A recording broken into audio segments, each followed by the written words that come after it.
Halo teman-teman, kembali lagi saya Haryanto. Ini adalah video kedua dari 7 hari series video bagaimana kita belajar cara sederhana memperoleh pendapatan dari rumah tanpa harus meninggalkan pekerjaan Anda saat ini. Oke, di hari kedua kita masih membahas mengenai mindset. Mindset apakah yang dimiliki orang-orang sukses, terutama di bisnis internet marketing. Oke, kita lihat pola pikir ini dibagi menjadi dua kelompok, yaitu pola pikir kelompok pemenang, ya orang-orang sukses, dan pola pikir orang pecundang. Orang-orang pemenang, mereka berpikir bahwa mereka yang bertanggung jawab atas kesuksesan mereka. Bertanggung jawab kesuksesan mereka itu adalah 100% di tangan mereka sendiri, bukan di tangan orang tua mereka, keluarga mereka, kemudian pemerintah mereka, dan lain sebagainya. Semua adalah tanggung jawab mereka sendiri. Yang kedua adalah pola pikir seorang pecundang. Mereka selalu mencari pembenaran. Oh, saya tidak bisa ini, saya tidak bisa itu, saya tidak sekolah, saya tidak ini dan itu. Ya, mereka terus mencari pembenaran, kemudian menyalahkan orang lain. Saya tidak bisa sukses karena bla bla bla, dan terus mengeluh tentang kondisi mereka. Nah, ini adalah pola pikir seorang pecundang. Kemudian kita lihat lagi pola pikir seorang pemenang. Ya, pola pikir seorang pemenang, mereka berpikir bahwa opportunity, kesempatan itu ada di mana-mana. Mereka punya abundance mindset. Mereka punya pola pikir yang berkelimpahan. Yang kedua ada scarcity mindset. Scarcity mindset adalah pola pikir yang selalu berkekurangan. Sehingga ketika mereka merasa punya satu peluang, mereka akan mempertahankannya mati-matian karena mereka berpikir bahwa peluang cuma ada satu. Ya. Kemudian pemenang melihat diri mereka lebih besar dari masalah mereka. Tetapi seorang pecundang, mereka menganggap diri mereka lebih kecil dari masalah mereka. Kemudian seorang pemenang, mereka akan mendapatkan kompensasi berdasarkan hasil yang mereka capai. Tapi seorang pecundang, mereka memilih untuk dibayar berdasarkan waktu, ya, barter waktu. Kemudian seorang pemenang, mereka mengambil tindakan walaupun mereka takut. Sementara seorang pecundang membiarkan rasa takut memberhentikan tindakan mereka. Ya, mereka tahu, ya kalau seorang pemenang tahu bahwa mereka juga punya rasa takut, tapi mereka berpikir bahwa mereka harus mengambil tindakan. No action, no result. Oke, harus ada action, harus ada tindakan baru ada hasil. Kemudian pola pikir pemenang selanjutnya adalah selalu belajar dan bertumbuh. Ya, mereka belajar dan terus belajar. Never ending learning. Kemudian pola pikir seorang pecundang adalah mereka merasa pengetahuan mereka sudah cukup dan tidak perlu ditambah lagi. Kemudian seorang pemenang selalu memberi lebih dari yang diterima. Ya, mereka selalu memberi nilai tambah yang lebih besar kepada orang lain. Seorang pecundang selalu meminta sebelum memberi. Dan seorang pemenang, mereka mengagumi orang sukses lainnya. Mereka menghargai, mereka mengagumi jerih payah mereka, perjuangan mereka. Sementara seorang pecundang, mereka iri dan cemburu karena kesuksesan orang lain. Oke. Kemudian pemenang memiliki impian yang besar. Sementara seorang pecundang hanya hidup tanpa memiliki impian. Kemudian seorang pemenang yakin pada dirinya sendiri. Dan seorang pecundang, mereka hanya berharap supaya bisa menjadi sukses dan kaya. Kemudian seorang pemenang suka berbagi pengetahuan kepada orang yang membutuhkan. Sementara seorang pecundang takut memberi pengetahuan mereka dan berbagi kepada orang lain. Kemudian seorang pemenang, mereka bekerja secara kelompok, bekerja secara tim. Kemudian seorang pecundang, mereka lebih memilih untuk bekerja secara individu karena mereka berpikir keterbatasan atau scarcity mindset. Kemudian seorang pemenang berpikir tentang win-win solution. Saya bisa memberi manfaat dan mereka bisa memberi manfaat dan kita mempunyai konsep mutualisme, saling memberi keuntungan. Sementara seorang pecundang, mereka takut rugi. Nah, inilah kedua kutub ya yang membedakan antara seorang pemenang dan seorang pecundang. Kita akan melihat satu hal yang sangat-sangat penting tentang mindset adalah perasaan layak untuk sukses. Kenapa kita layak untuk sukses? Karena kita adalah ciptaan yang sempurna. Ya, kita diciptakan Tuhan dengan begitu sempurnanya. Nah, tahukah Anda bahwa ada sebuah kekuatan yang luar biasa yang ada di dalam diri Anda? Tahukah Anda, otak Anda adalah ciptaan yang luar biasa. Otak Anda itu terdiri dari 1 triliun sel, di mana 100 miliar sel aktif dan 900 miliar sel pendukung. Dan jumlah total dalam sel otak Anda itu sama dengan 167 kali penduduk di muka bumi ini. Anda bisa bayangkan berapa besarnya jumlah sel dalam otak Anda. Kemudian setiap sel itu terkoneksi dengan 20.000 sel lainnya. Jika disatukan menjadi sebuah kabel data, maka itu akan tersambung sepanjang 9.600 km. Anda bisa bayangkan betapa panjangnya. Dan kabel saraf data tersebut itu bisa memproses 20 miliar byte informasi per detik. Luar biasa bukan? Kemudian jantung Anda itu bisa berdetak 100.000 kali per hari tanpa Anda sadari. Dan jantung Anda memompa 10.000 liter darah setiap hari melalui pembuluh darah yang panjangnya 100.000 km. Anda bisa bayangkan 100.000 km ini dari sini sampai kemana?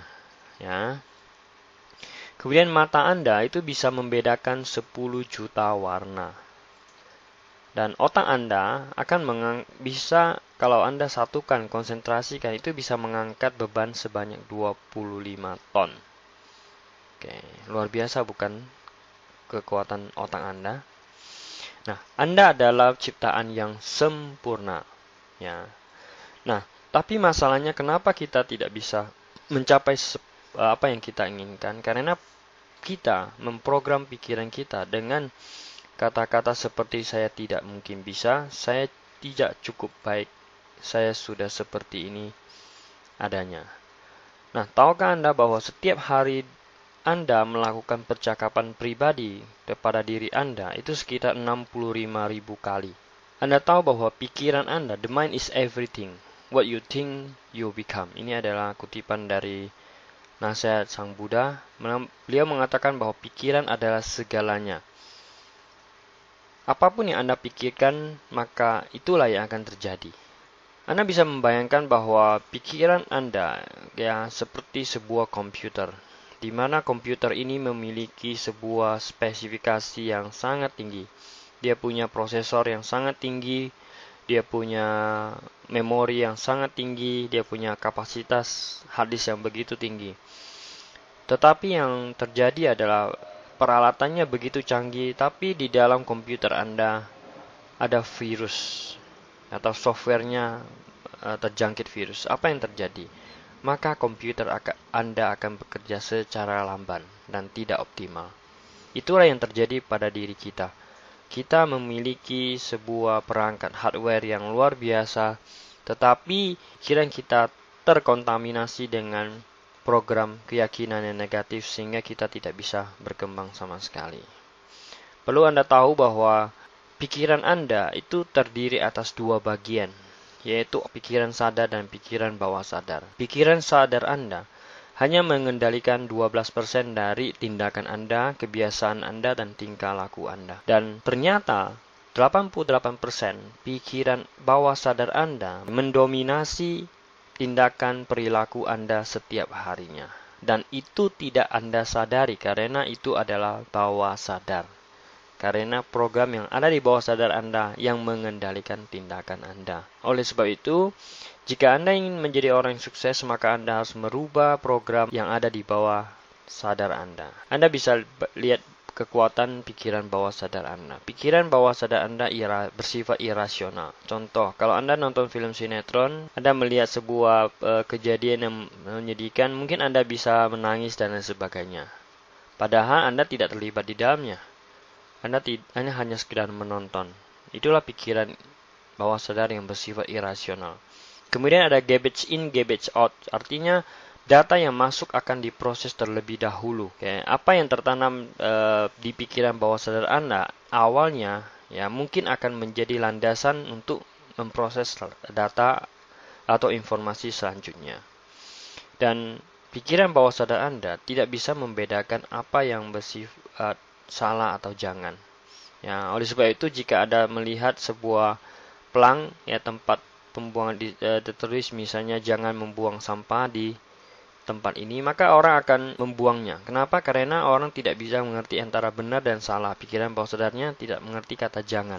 Ya. Kemudian tidak bisa membedakan mana yang real dan mana yang imajinasi. Ya. Nah, nanti ini dalam praktek workshopnya, ya sebagai contoh seperti ini, Anda bisa membayangkan, ya Anda sedang dalam suatu kondisi di mana pulang dari suatu tempat di mana terik matahari dengan kondisi yang panas, ya Anda mulai dehidrasi, kemudian Anda sampai di rumah Anda membuka kulkas ya lemari, kemudian Anda ambil sebuah jeruk nipis. Kemudian setelah Anda ambil jeruk nipis tersebut, Anda potong Anda cium baunya, ya. Kemudian Anda tekan kulitnya, kemudian Anda belah menjadi 2 bagian. Kemudian Anda cium baunya. Nah, setelah itu Anda teteskan ke dalam mulut atau lidah Anda. Coba Anda bayangkan apa yang terjadi di dalam mulut Anda. Maka mulut Anda akan keluar air liur. Ya, inilah yang memberitahu kita bahwa pikiran bawah sadar kita tidak bisa membedakan antara real dan imajinasi. Walaupun kita hanya membayangkan meneteskan jeruk ke dalam lidah kita, tapi yang terjadinya realnya adalah kita mulai merasa. Anda akan mendapatkan aksi dan respon dari pikiran bawah sadar Anda sesuai dengan pikiran atau ide yang ada di pikiran sadar Anda. Jadi hati-hati, pikiran bawah sadar Anda melakukan semua hal yang dibutuhkan untuk menjawab untuk mewujudkan apapun perintah yang masuk ke dalam. Nah, ini ada sebuah kisah di Amerika pada tahun 1988, koran di Amerika menerbitkan sebuah artikel yang berjudul Killed by Imagination.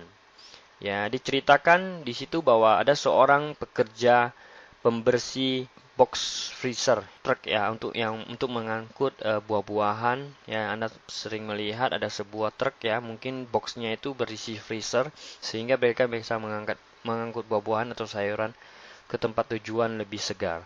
Nah, seorang ini bernama Nick Shipman. Nick Shipman ini bekerja sebagai pembersih box truk tersebut. Nah, tanpa disadari suatu hari Nick ini sedang membersihkan box freezer yang ada di truk tersebut. Kebetulan pas hari itu adalah hari ulang tahun bos mereka, sehingga ke jam kerja mereka diperpendek. Misalnya jam 5, tapi karena kebetulan bosnya ulang tahun, maka jadi jam 4 sudah pulang. Tetapi yang terjadi adalah Nick ini tidak mengetahuinya. Dia masih ada di dalam box tersebut, ya, bekerja membersihkan. Dan setelah dia menyadari bahwa teman-temannya sudah tidak ada, maka dia berpikir bahwa dia terkunci di dalam box tersebut. Kemudian dia berpikir, kalau saya terkunci dalam box ini, berarti udaranya sangat dingin karena freezer ini akan membekukan saya.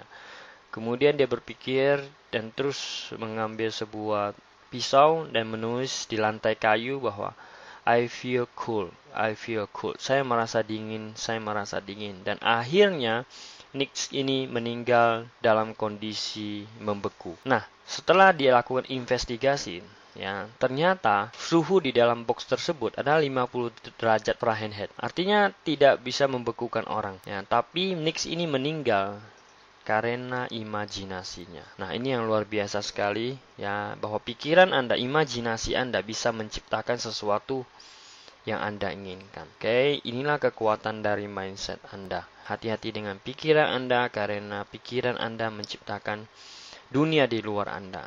Your inner world creates your outer world. Dunia di dalam diri Anda, dunia dalam pikiran Anda menciptakan dunia di luar Anda.